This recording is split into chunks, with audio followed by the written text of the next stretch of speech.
Hey everyone, I'm going to show you how you can reset your TCL Android TV.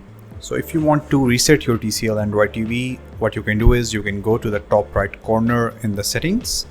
So you can navigate through remote and open the settings, and then you can scroll down and go to device preferences. In the device preferences, you can go to the bottom of the list and click reset.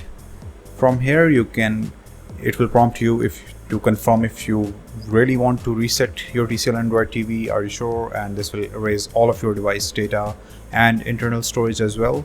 So if you want to reset your account, you can simply click factory data reset and your TCL Android TV will completely reset.